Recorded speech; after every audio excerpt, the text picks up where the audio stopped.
শয়তান যদি আমার মনের ভিতরে ওয়াসওয়াসা দিয়া দেয়, শয়তান যদি মনের ভিতরে ওয়াসওয়াসা দিয়া দেয়, নারী হোক বা পুরুষ, পুরুষের মনে নারীর প্রতি আকাঙ্ক্ষা, নারীর মনে পুরুষের প্রতি আকাঙ্ক্ষা, এটা শুরু থেকে আসছে কি আসছে। ইমাম ফখরুদ্দিন রাজি রাহমাতুল্লাহ আলাইহি এত বড় একজন আল্লাহর ওলি ছিলেন, মানতিক শাস্ত্রের একজন বড় ইমাম ছিলেন। সুবহানাল্লাহ। ইমাম ফখরুদ্দিন রাজি রাহমাতুল্লাহ আলাইহি উনি 100টা দলিল লেখছে আল্লাহ যে এক, আল্লাহ যে এক, এই নিয়ে 100টা দলিলের বিশাল বড় এক খণ্ডের একটা মাসালার কিতাব লেখছে। বলেন সুবহানাল্লাহ। বলতেছে বান্দারে নামাজ পড়ো, নামাজ পড়ার ওয়াদা করো, বান্দা নামাজ পড়বা, কিন্তু নামাজ থেকে বান্দা পিছায়া যায় কি যায় না? কথা বলেন, যায় কি যায় না? সুতরাং ওয়াদা যদি কেউ হালাল ভালো কোনো কাজে ওয়াদা করে, তার উচিত তার সেই ভালো কাজের ওয়াদা কি করা? পূরণ করা। নাম্বার 3 হচ্ছে, নাম্বার 3 তাকে গায়রে মাহরামকে মাহরামের সাথে, গায়রে মাহরামকে মাহরামের সাথে একটা এমন একটা সম্পর্ক করায় দেয়, এমন একটা অবস্থা করায় দেয় যে বলতেছে গায়রে মাহরামের সাথে মাহরামের খারাপ সম্পর্ক করায় দিয়া তার ঈমান আমল বরবাদ করে দেয়। মার সাথে ছেলের খারাপ সম্পর্ক করায় দেয়, বাপের সাথে তার মেয়ের খারাপ সম্পর্ক করায় দেয়, ভাইয়ের সাথে বোনের খারাপ সম্পর্ক করায় দেয়, করায় দিয়া তাকে তার ঈমানকে দুর্বল বানায় দেয়। বলে কিভাবে? হযরত ওমর রাদিয়াল্লাহু আনহু, হযরতে ওমর রাদিয়াল্লাহু আনহু একবার তার বাড়ির ঘরের সামনে চৌকাঠের সামনে বসে আছে, দরজাটা লাগায় রাখছে। একজন সাহাবী ডাক দিয়া বলতেছে, ও খলিফাতুল মুসলিমিন ওমর রাদিয়াল্লাহু আনহু, আপনি আপনার বাড়ির দরজার সামনে কেন দাঁড়ায় আছেন? আপনি ভিতরে যান না কেন? অনেকক্ষণ যাবত দেখতেছি, আমি আমার কাজ শেষ করে এসে আমি আপনাকে আবার পাইলাম, কাজ করতে যাওয়ার আগেও আপনাকে এখানেই দেখছি, কারণ কি বলেন? কেন আপনার বাড়ির সামনে এতক্ষণ অপেক্ষমান আপনি অপেক্ষা করতেছেন বলেন? হযরত ওমর রাদিয়াল্লাহু আনহু বলতেছেন, আমার যে স্ত্রী একটু তার বাপের বাড়িতে বা এক জায়গায় বেড়াইতে গেছে, আর আমার বাড়ির ভিতরে, আমার ঘরের ভিতরে আমার মেয়ে হাফসা আমার ঘরের ভিতরে বসে আছে। আমার মেয়ে একা, আমিও তো একা। আমি যদি ঘরের ভিতরে যাই, আল্লাহ না করুন শয়তান যদি আমার ভিতরে ওয়াসওয়াসা দিয়ে দেয়, যদি কোনো গুনাহ হয়ে যায়, এই জন্য আমি ভয়ের ডরে আমি ঘরের ভিতরে যাই না। বলেন সুবহানাল্লাহ। এই জন্য আমি ঘরের ভিতরে যাই না। শয়তান যদি আমার মনের ভিতরে ওয়াসওয়াসা দিয়ে দেয়, শয়তান যদি মনের ভিতরে ওয়াসওয়াসা দিয়ে দেয়, নারী হোক বা পুরুষ, পুরুষের মনে নারীর প্রতি আকাঙ্ক্ষা, নারীর মনে পুরুষের প্রতি আকাঙ্ক্ষা, এটা শুরু থেকে আসছে কি আসছে না? কথা বলেন, আসছে কি আসছে না? আসছে। আমি বাপ আর মেয়ে নির্জনে একাকী থাকবো, শয়তান যদি ধোঁকা দিয়ে দেয়, এই জন্য আমার মেয়ে ঘরের ভিতরে আর আমি ঘরের বাহিরে আমার স্ত্রীর জন্য অপেক্ষা করতেছি, স্ত্রী আসলে পরে স্ত্রীকে নিয়ে ঘরে যাব। সুবহানাল্লাহ। দেখেন একজন সাহাবী, সেও তার ঈমান নিয়ে গর্ব করে নাই যে আমি জান্নাতের সার্টিফিকেট পেয়ে গেছি, তো কি হইছে? হ্যাঁ, জান্নাতের সার্টিফিকেট পাইছি তো কি হইছে? হ্যাঁ, যেখানে কিনা হযরতে ওমর রাদিয়াল্লাহু আনহুর নাম শুনলে শয়তান দূরে চলে যাইত। কথা বলেন ঠিক কিনা? কথা বলেন না কেন? ঠিক কিনা? শয়তান ওনার নাম শুনলে পরে 100 হাত দূরে থাকে। শয়তান হযরত ওমর রাদিয়াল্লাহু তাআলা আনহু কয়েকবার তারে পাকড়াও করছে। শয়তান কয়েকবার পাকড়াও করছে, উনাকে কয়েকবার ধোঁকা দেওয়ার চেষ্টা করেছে, কিন্তু শয়তান ব্যর্থ হয়েছে, পারে নাই। শয়তান তো সৃষ্টির শুরু থেকেই আমাদের শত্রু, আমার বাপের শত্রু ছিল, আমার মায়ের শত্রু ছিল। আমি সন্তান, আমরা সন্তান, আমাদেরও তো শত্রু, ঠিক কিনা বলেন? হ্যাঁ, হযরত ওমর রাদিয়াল্লাহু তাআলা আনহু এত বড় একজন সাহাবী হয়েও উনি উনার ঈমান নিয়ে গর্ববোধ করে নাই। উনি চাইলে বলতে পারতো আমি তো জান্নাতি সাহাবী, সুতরাং আমার আবার ভয় কিসের? আমার সাথে আর আমার মেয়ের কি খারাপ সম্পর্ক হবে, এই চিন্তা করে নাই। ও তবুও তিনি কি করেছে? উনি উনার ঈমান হারানোর ভয় করেছে, উনি উনার ঘরের ভিতরে প্রবেশ করে নাই। আর আজকাল আমাদের সমাজের মধ্যে এরকম বহু অহরহর ঘটনা করতেছে যে বাপের সাথে মেয়ের দর্শন এবং ভাইয়ের সাথে বোনের দর্শন হচ্ছে কি হচ্ছে না বলেন, কথা বলেন, হচ্ছে কি হচ্ছে না? মেয়ে লোক লজ্জার ভয়ে বাপ তার মেয়েকে দর্শন করতেছে, কথা বলতে পারে না। বোন তার ভাই তার বোনকে দর্শন করতেছে, লোক লজ্জার ভয়ে কথা বলতে পারে না। হয় কি হচ্ছে কি হচ্ছে না বলেন? বহু হচ্ছে, এগুলো মিডিয়ায় আসতেছে না, আর আসলেও এটার বিচার নাই, ঠিক কিনা বলেন, কথা বলেন, ঠিক কিনা? এই জন্য শয়তান মানুষের প্রকাশ্য যে দুশমন, শয়তান মানুষের বাম স্তনের এক আল্লাহর ওলি শয়তানকে দেখতেছে যে সে একটা সুর নিয়ে বসে আছে। গতকালকে এক হাদিসের মধ্যে পড়লাম যে এক ব্যক্তি শয়তানকে রাস্তায় দেখছে বসে রয়েছে, তার শরীরের মধ্যে গোশত সব ক্ষয়ে গেছে, কঙ্কাল রয়ে গেছে, বলেন সুবহানাল্লাহ। শয়তানের কঙ্কাল বের হয়ে গেছে, কঙ্কাল হাড্ডি বের হয়ে গেছে।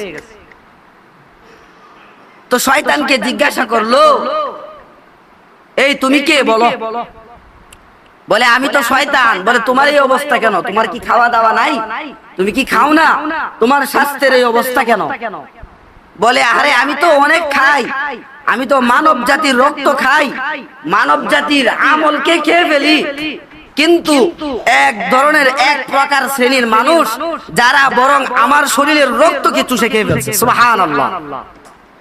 বলে তারা কারা? বলে তারা আমার শরীরের রক্তকে গোশতকে চুষে খেয়ে ফেলছে, যার কারণে আমার শরীরের হাড্ডি কঙ্কাল বের হয়ে গেছে। বলতেছে তারা কারা? শয়তান বলতেছে ও আল্লাহর ওলি, আপনি শুনেন, তারা হচ্ছে এমন এক শ্রেণীর লোক যাদেরকে আপনি অমুক মসজিদের মধ্যে বসে থাকতে দেখবেন। যান যান আপনি দেখে আসেন।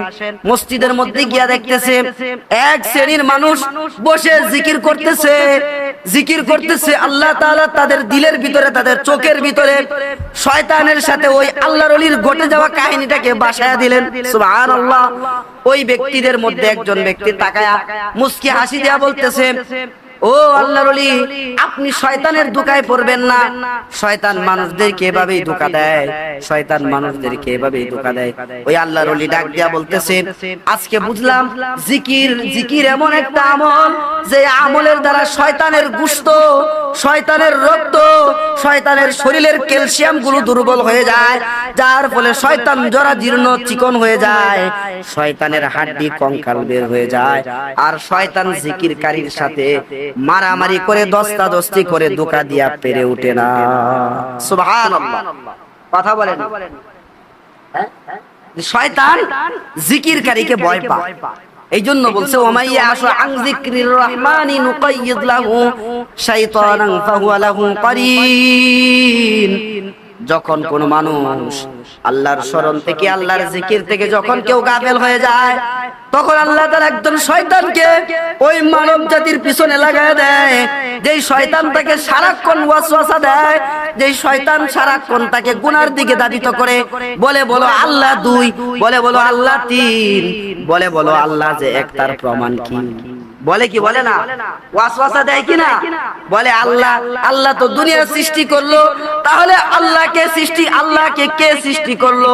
এই রকম ধরনের আজগুবি দুকা, আজগুবি ওয়াসওয়াসা শয়তান মানুষের দিলের ভিতরে দেয়া দেয়।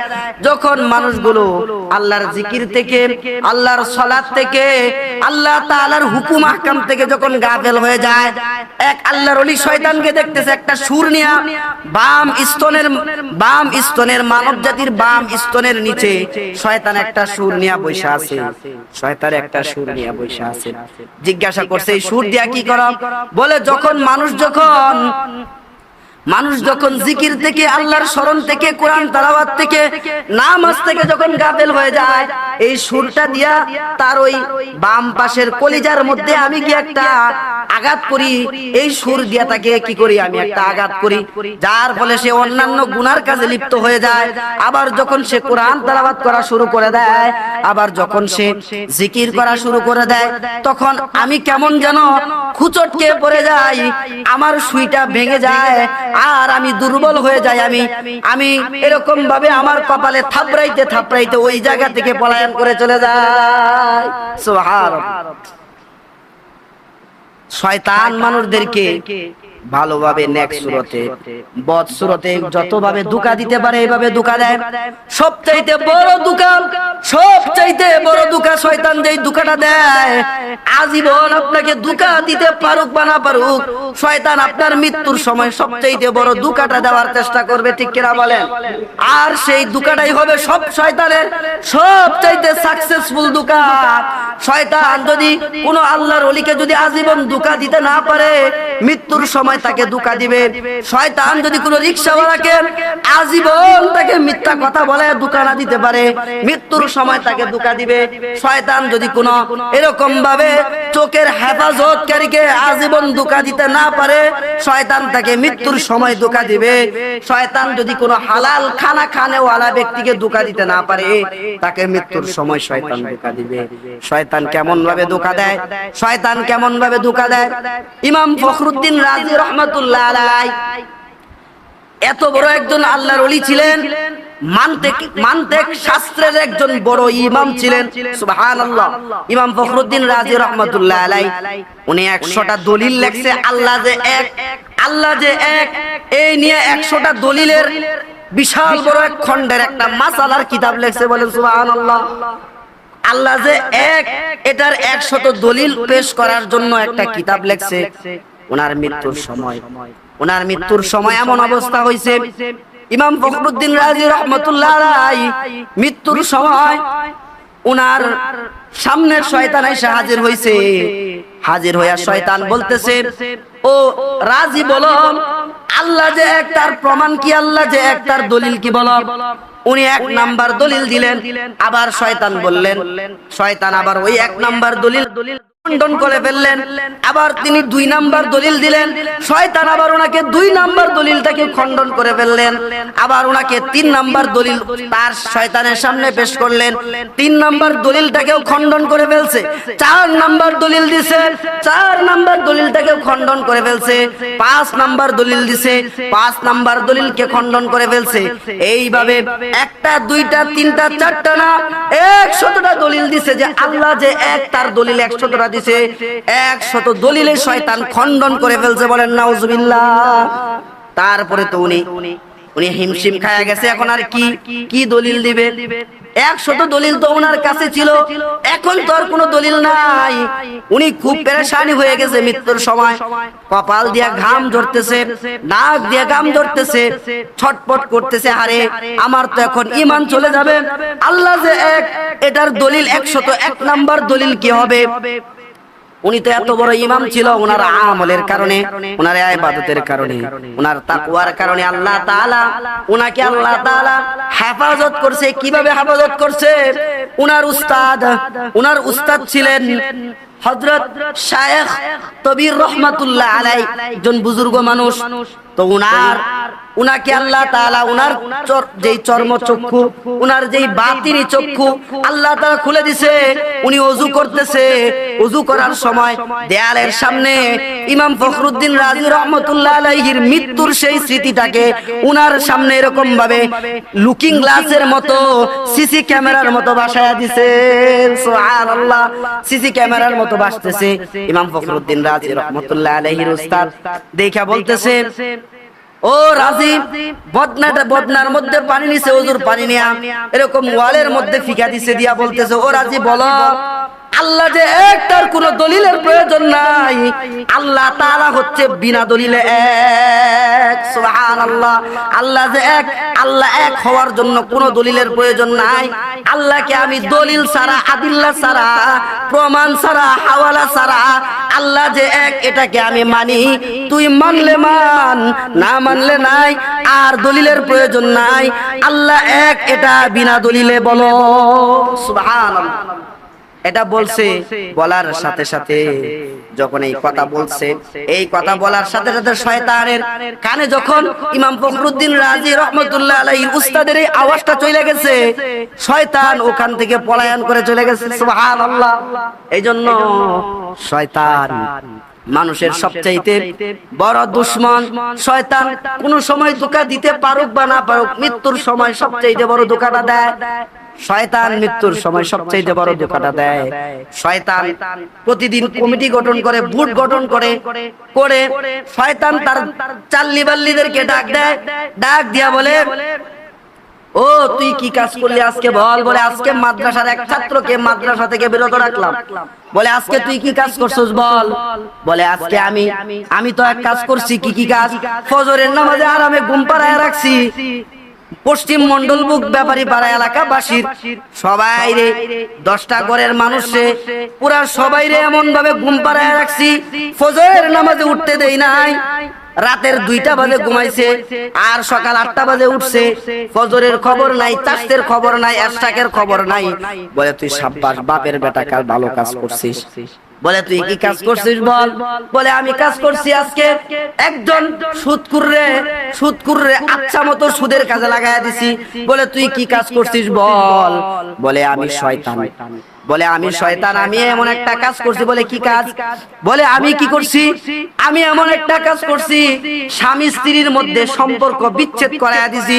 বলে তোর মতো কাজ এই পর্যন্ত আর কেউ করে নাই, তুই হচ্ছে বাঘের বেটা, তোর মতো কাজ, তোর এই কাজের মধ্যে আমি খুশি হয়ে গেছি। বলে নাউজুবিল্লাহ।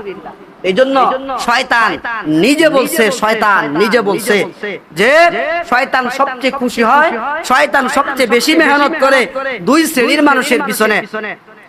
এক শ্রেণী হচ্ছে কেউ যখন কি হয়ে যায়, আমলদার হয়ে যায়, তাকে আমল থেকে বিরত রাখার জন্য তার চেয়েও বেশি মেহনত করে স্বামী স্ত্রী সম্পর্ক বিচ্ছেদের জন্য। বলেন নাউজুবিল্লাহ। এই জন্য কোরআনের মধ্যে আসে ইফাররিকুনা বিহি বাইনাল মারই ওয়া যাওজি, যে স্বামী স্ত্রীর মাঝে বিচ্ছেদ ঘটানোর জন্য শয়তান সবচাইতে যেটাকে বলে সিহরুত তাফরিক, স্বামী স্ত্রীর মধ্যে বিচ্ছেদ ঘটায়া দেয়। ভুল বুঝাবুঝি, সামান্য সন্দেহ, সামান্য ছোটখাটো বিষয় নিয়ে ভুল বুঝাবুঝি লাগায়া দেয়, আর ওইটা থেকেই বলে ফেলে তালাক, 1 তালাক 2 তালাক 3 তালাক দিয়া বসে। বলে কি বলে না? বলে আমাদের কাছে মাসালা আসে এরকম ভাবে, অনেক মানুষ আছে বলে হুজুর রাগের মাথায় বিবি তালাক দিয়ে দিছি, হুজুর আবার লইয়া খাইতাম চাই। বলে কাজ হবে না, তালাক তো দিয়ে দিছেন। অমুক হুজুরে কইছে আবার নাকি নেওন যায়। এইরকম বহু মানুষ আছে। কিছু কিছু হুজুর আছে যারা টাকার কাছে বিক্রি হয়, টাকা দিয়ে আবার বউ জোড়া লাগাই দেয়। আছে কিনা নাই? কথা বলেন, আছে কিনা নাই?